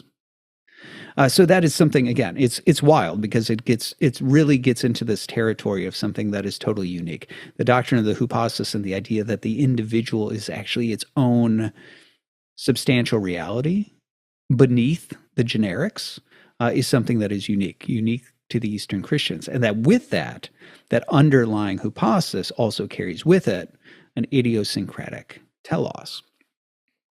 Now, to this, we could also, as I'd said, we can add other things that you begin to see if we begin to bring together Nicaea and Constantinople. Within the Trinitarian discussion, and I talked about this last time when talking about Gregory of Nyssa's on Not Three Gods, I talked about the fact that in this letter to Ablabius, Gregory talks about three humans, right? And this is brought up actually because Ablabius brings it up, where the question is basically, look, if I understand the terms being used in this Trinitarian discussion, the terms are ousia, right, the nature or the essence, and now we're using hypostasis to only mean the underlying, subject who gives stasis to that, who we identify by name. And Ablabius is basically asking the question, like, look, Gregory, if I understand these words correctly, and I'm pretty sure I do, and then when I see Paul, Timothy, and Silvanus, I say those are three humans. And so do we believe in three gods? And I talked about this in the first episode. Well, Gregory's answer, of course, as I mentioned, is that he says, well, I know that you talk that way, but that is a common abuse of language because human is actually the species. And there are not several natures there. There are not several species of things there. There is only one, human. And so for that reason, what you should say is you should say that you see three human, singular, persons, plural, right? That would be the proper way of forming it if you're going to be metaphysically precise. Now, the reason this is really important is because this goes to another insight that you get within Eastern patristic metaphysics. What you see here is that somebody like Gregory actually believes that you and I end up having, because we are part of a common nature, we have a common species, meaning the nature or the essence that is in you is the same nature or essence that is in me. We share it and it is common. Now, this will be central in the Christology disputes, which, as I mentioned last time, we start to get into the incarnational disputes because of Apollinaris, who's raising the question of whether or not Christ has a human mind. And of course, as I mentioned in that, the insistence is, of course he does, right? Everything that we have, he has. He takes on our nature, right? He takes on the very same nature that you and I have. And so that unity between you and me is important. Now, you might think, well, of course he does. Why is that unique? Well, the answer is because within philosophical discussions, it's not always clear that people think that, right? So there are positions, for example, where they think that your nature and my nature are not the same, like that somehow it individuates within, the subject when it is instantiated.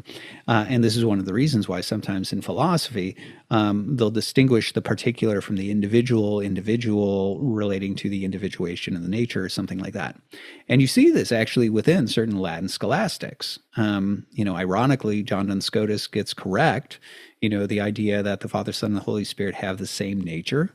And yet he wants to say that when it comes to us and humanity, that there is not actually a unity of nature like what you have there. And yet that unity of nature is integral to the Eastern patristic understanding of the gospel. So as I talked about last time, what is going on is Christ is taking on our nature in order to heal and restore it for us. And so the idea that our nature is one and is somehow the same thing is critical to how they think. And so this comes out first within the Trinitarian discussion, because there's the insistence that when you are talking about the persons of the Trinity, you're talking about one nature. There is a common divinity. The one nature is the nature had by the Father, given to the Son, given to the Spirit. And so Father, Son, and Holy Spirit have one nature, but they are three distinct hypostases. But it's no less important to Christology, because the entire point of Christology, as far as they're concerned, is that you and I have a common nature, and that is the very nature that Christ takes on in order to heal and to restore us. So here then what we find is the metaphysical commitments are beginning to proliferate. We're getting a further clarity in terms of the type of realism that's there. I'd mentioned that within Nicaea, what you end up seeing is the commitment to metaphysical realism, the idea that contradictions are contradictions for God. We saw the commitment to the form-matter distinction. We saw with this the commitment to the nature of creatureliness as something that comes into being. We saw all of the metaphysical entailments having to do with the physics of something coming into being. And then with that, what we begin to see is we see a commitment about what constitutes the individual. It's not a cluster. It's not an idiosyncratic trait. It is actually its own substantial reality that is non-repeatable, that endures underneath and has the generics. And then with that, what we also see is a unity of species, such that the underlying nature that is had by two of the same kind actually is the same nature. It is one and the same nature, unified, that your nature and my nature are one, and we're differentiated according to the hypostasis who has it. And as we'll see, this will get into the sort of distinction where you start to recognize in later discussions the idea that, for example, we have a common will, human will. Our idiosyncratic use, on the other hand, is distinct. We'll get back to that. And to this, I'll just add two things, and I think we're going to have to do a second episode. So my one episode has become three, but it's definitely going to stop at three. We'll wrap it up in three. But before I close out this episode, let's go ahead and identify two other things that begin to come out. One of the things that comes out is the very fact that, yes, you and I have a common nature. We're differentiated according to the hypostasis. The nature we have is one. And with that, what you start to see And you see hints of this already in Nicaea and Constantinople, but it becomes very pronounced later on in the monothelite controversy, which we'll get to next time. But one of the things that you begin to see is the idea that when talking about certain generic powers, for example,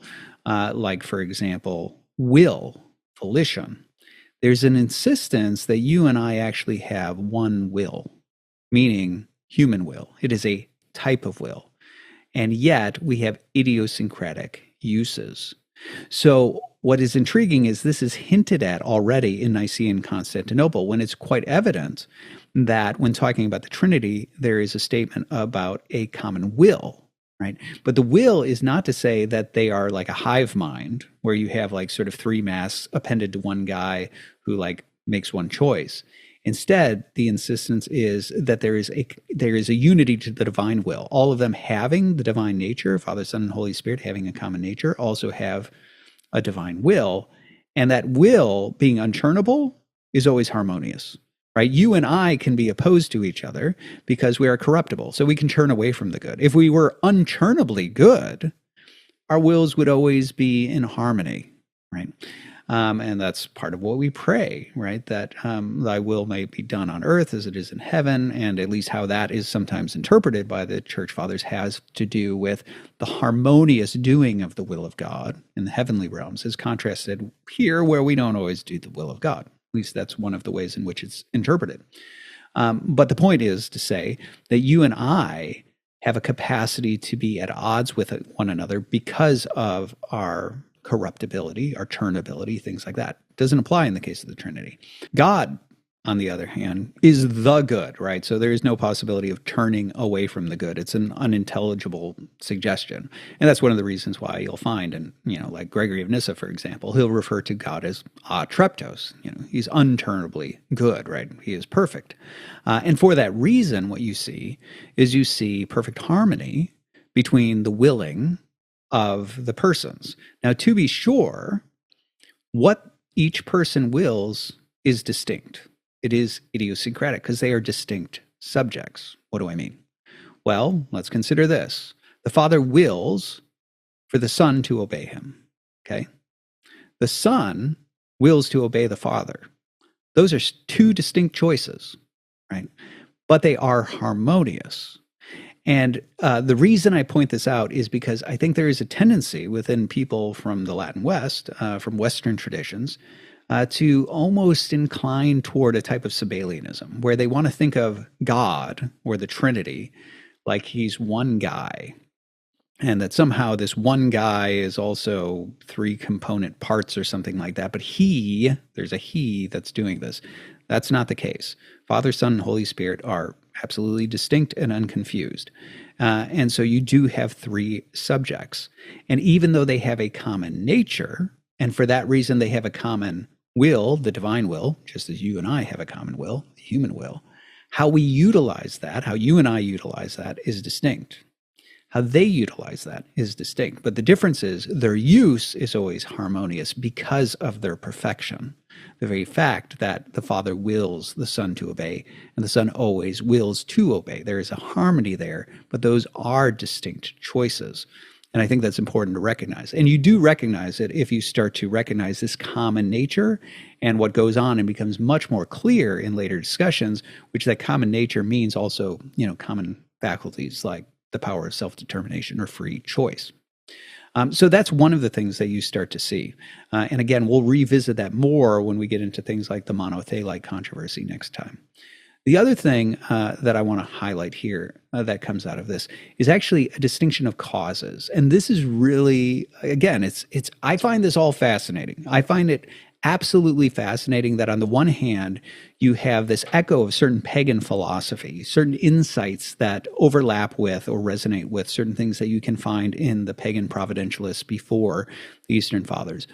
But that because of discussions about Trinity and Christology, the uniquely Christian commitments, what you start to see are these advances, right? These advances in philosophy that don't exist outside of this and wouldn't exist without it, right? The doctrine of the hypostasis, the importance of the common nature and the commitment that is there.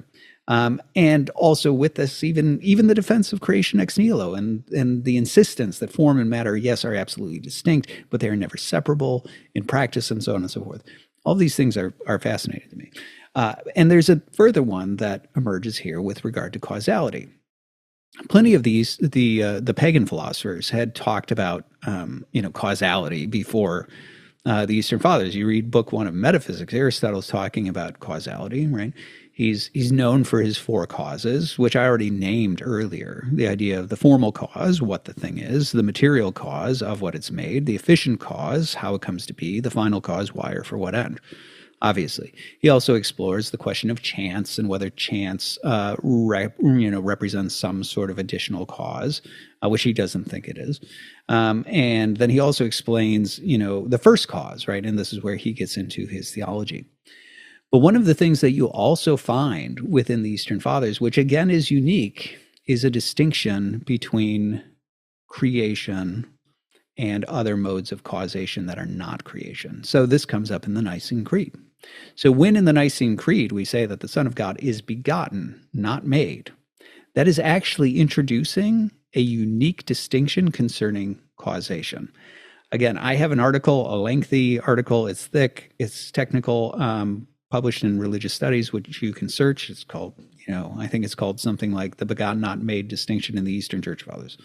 You search that, you can probably find it. But the thing that I flesh out in there that is really interesting is that one of the things the Cappadocians are dealing with are more sophisticated forms of Arianism, right? So Arius is a very sort of basic form of the defense that the Son of God is a creature, right? That he's not actually a God. He's not true God of true God. He is not homoousia, right? Of the same nature as God the Father. And that's something that would end up being advocated, obviously, by the pro-Nicenes and continue on in Constantinople. But then you start to get more sophisticated polemics from people like the Eunomians, the Anomeans, right? Adius the Anomean, for example. You end up having these sorts of cases that are leveling more sort of nuanced arguments. And I talk about this in that article. But for example, I believe it's Adius who ends up leveling the case that's basically saying, look, the trait of divinity is that God is uncaused. That's the trait. And so Adius is setting up a distinction similar to the one that I started, right? I talked about the difference between God and creatures, and I said God doesn't come to being, and creatures do come to be. And Adius is actually introducing there that that not coming to be means uncaused, right? And so, God is uncaused. The Son of God is begotten, which is a mode of causation. The Spirit is spirated. That's a mode of causation. And therefore, being caused, they cannot be divine. And so the attempt here was to identify non-caused, right, uncaused, as the hallmark of the divine nature. And for that reason, if you're going to say that the Son of God is in any way caused, then what you are going to be saying is you are going to be saying that he is not God. And that's how they ended up advocating this sort of modified, tweaked, more sophisticated form of Arianism. But what's interesting is when you get into somebody like Gregory of Nyssa, he ends up arguing that not all modes of causation are creation. So creation is a very specific mode of causation. Now, what's that mode? Well, we already talked about what it is. What is the mode of causation that we call creation? Well, it is when something moves from non-being into being. It is a transition that is aleotos. It's a transition where something becomes something it previously was not. But Gregory rejects the idea that all things that are caused are created. And obviously he's going to reject that, right? He is an advocate for the idea that the Son of God is eternally generated by the Father, that the Spirit is eternally outbreathed or spirated by the Father. These are modes of causation. But what Gregory points out here is he actually employs, again, Aristotle's 4 causes. And here again, we see these sort of echoes, these uses of philosophical categories. So Gregory of Nyssa, what he sees as the main problem in this argument is he actually sees a couple of things. First of all, there's an ambiguous term, right? When you say that all things that are uncaused are God, what do you mean by God? Right, I'll come back to that one. That is the first ambiguity within the argument. So you have an ambiguous term in the case, and that's one problem. The second thing that is problematic is that when you're talking about cause, Gregory wants to know what type of causation. Okay, so let's talk about these two different things. The first one is rather important because I think this ambiguity shows up a lot in contemporary discussion, because so many people are accustomed to just throwing around the word God, not defining the term, and presuming we all mean the same thing, which is really, again, one of these, artifacts of modernity, where perfect being theology meant, the optimal being. And so everybody who uses the word God is using it in the same way. Not so within the ancients. So that's one of the ambiguities. But what Gregory wants to point out is, are you talking about the divine nature? Because that could be the word God used as a predicate. Or are you talking about God the Father, the, divine subject, right? The hypostasis.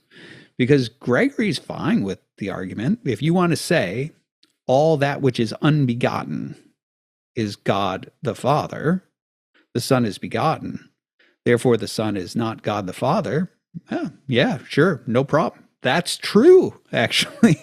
The Son is not God the Father, and the Father is not begotten. Yep, absolutely not a problem. But if you're going to say all things that are, unbegotten, only things that are unbegotten are divine, Gregory's going to contest that.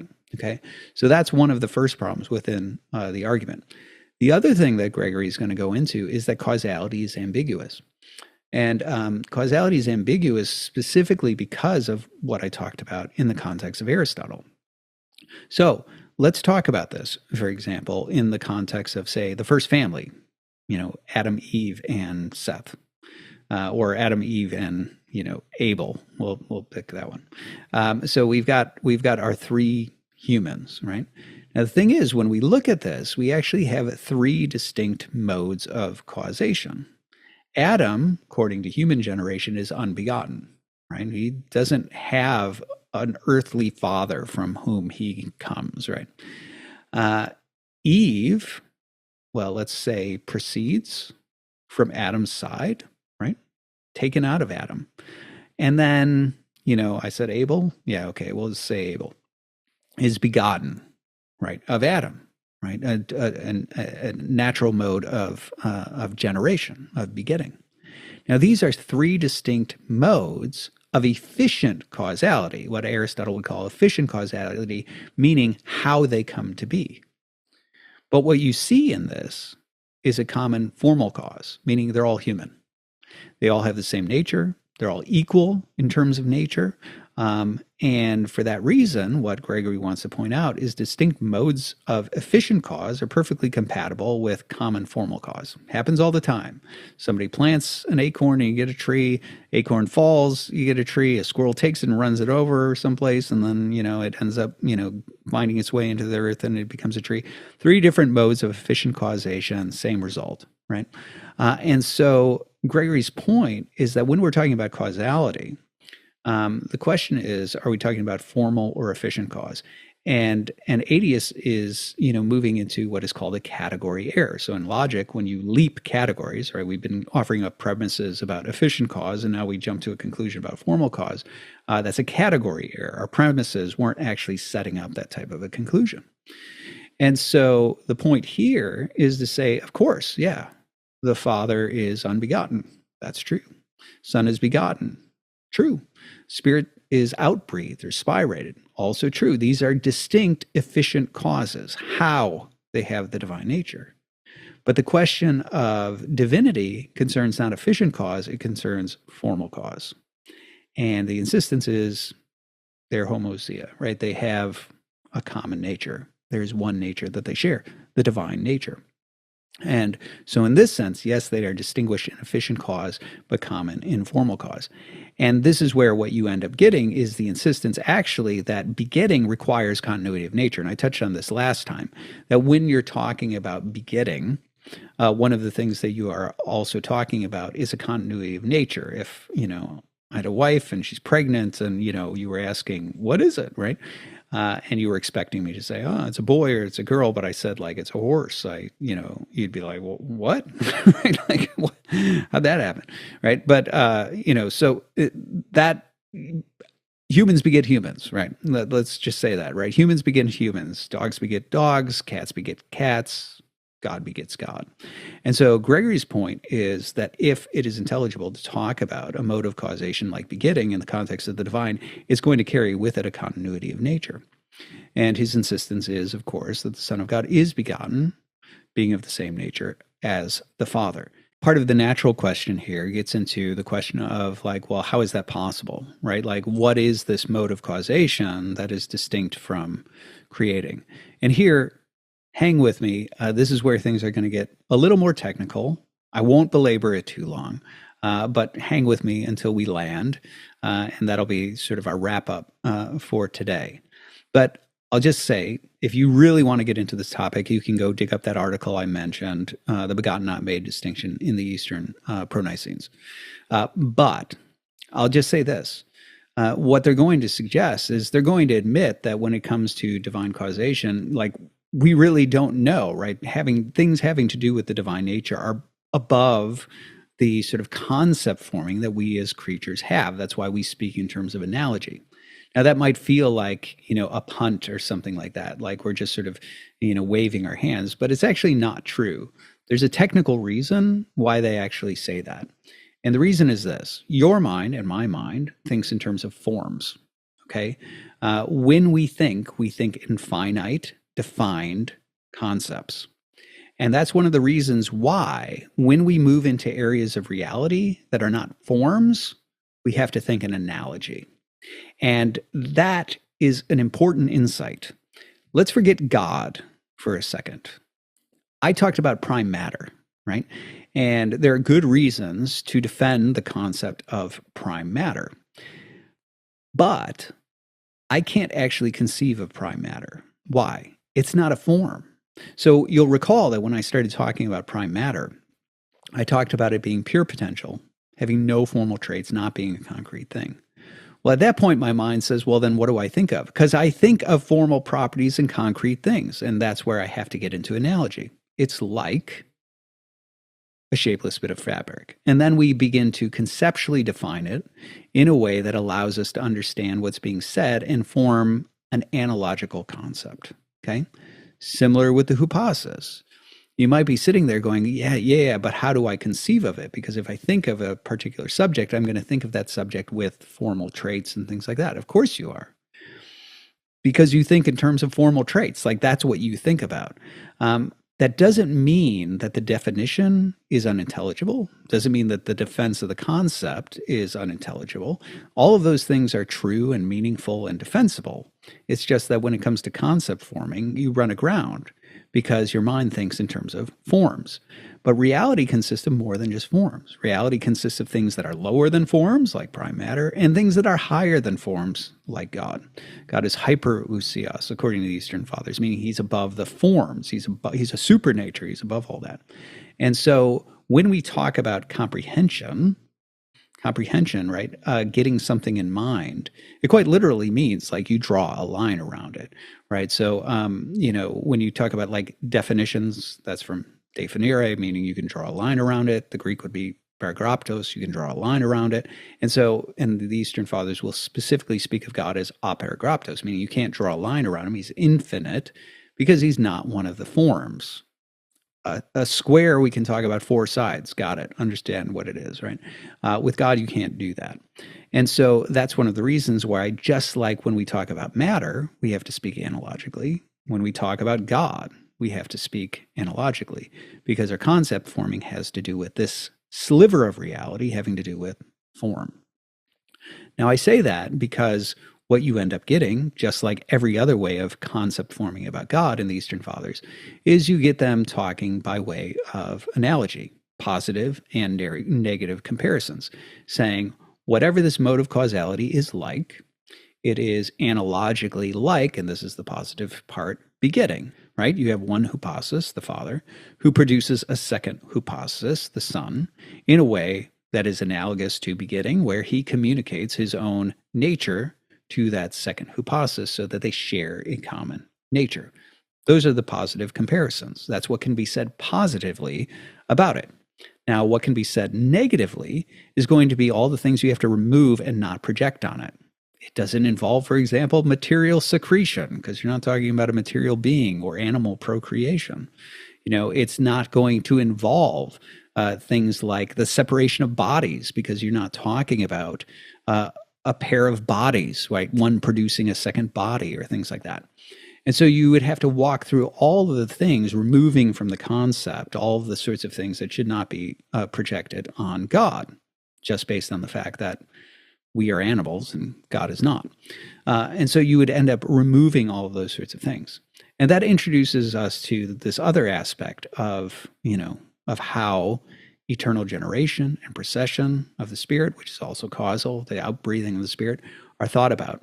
And this will be my last point, within this episode, which is that one of the concepts that we have to remove when thinking about eternal generation or eternal procession, right? These two modes of divine causality, the giving of the divine nature, is that we have to remove a concept of sequential causality. So in the last episode, I believe I talked about this, right? The medieval scholastic distinction between what is sometimes called per se causality versus per accidens causality. And I differentiated this as a contrast between, say, horizontal causation and vertical causation.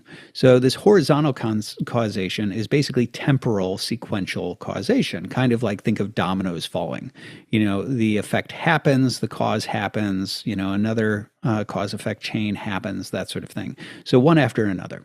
And so when we think about creaturely causation, one of the things we tend to think about is a punctuated moment of per accidens causality. I decide I want to be a father. So I, for example, have a son, right? My son, David, he's begotten of me. But the fact of the matter is that the begetting of David is something that happened a long time ago. He's 17 years old. So, 17 years ago was the begetting of David. And if I drop dead after that, any point between then and now, or whenever I drop dead in the future, David will continue to exist independent of me. My death does not affect David's existence because it is a per accidens mode of begetting. The contrast is, of course, a per se mode of causation. And this is the sort of thing that I talked about last time where, I have my coffee cup and my coffee cup has in it coffee, right? So the coffee itself is currently suspended off the ground. And it is suspended because that effect of suspended coffee has as its cause the cup itself, which is holding it off the ground, suspended in the air. And this cup is suspended, that effect of it being suspended is dependent upon my hand, right? And then that arm being, suspended has to do with neural firings and all these sorts of things. And we could talk about this vertical chain of causes that are stacked all one upon the other. And if at any point those fail, right? My neuron, my brain just ceases to function. All of a sudden my muscles go limp and I drop the cup and things like that. Everything in the chain collapses. In other words, what you have is you have a coterminous set of causes where effect and cause are stacked upon each other and they exist in a coterminous way. Unlike me and David, where I can drop dead and he continues to exist, in a per se causal relationship, that's not true. The cause and the effect need to continue on together in order to be true, in order to be real. And this is actually how the Eastern Fathers understand the begetting and the spiration of the Son and of the Spirit.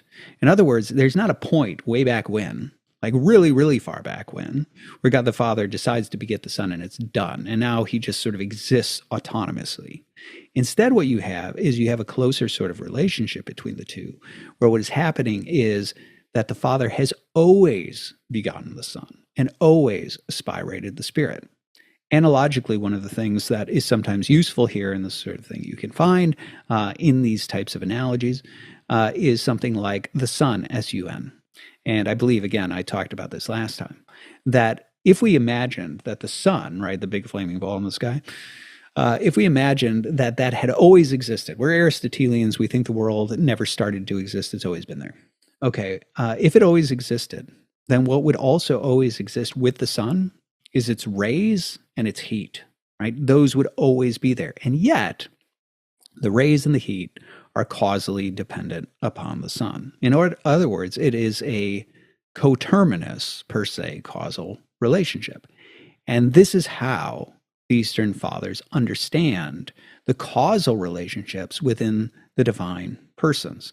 The idea being that the Father is always begetting the Son and always outbreathing the Spirit. And this is important. This is what creates a much closer relationship between the persons of the Trinity than between you and me. Because, like my son, even though analogically our relationship is one of begetting, right? The begetter and the begotten.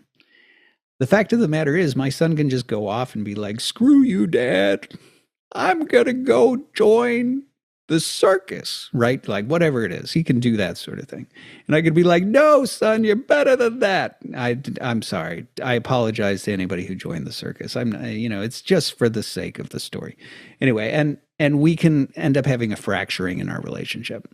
That's not possible within the Trinity. And why is it not possible? Well, one of the reasons is because what I talked about, right? The perfection of the divine, nature, the fact that all the persons are unturnable. And for that reason, there's always a harmony between their will, what they will. But what's also closer about that relationship is the very fact that the causal relationships are coterminous. And this is really important to understanding how uniquely the Eastern Fathers understand the concept of God.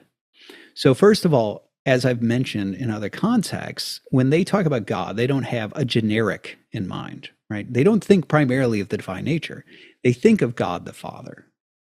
And for that reason, what they also suggest is that if you are really thinking of God the Father, you are thinking of him begetting the Son.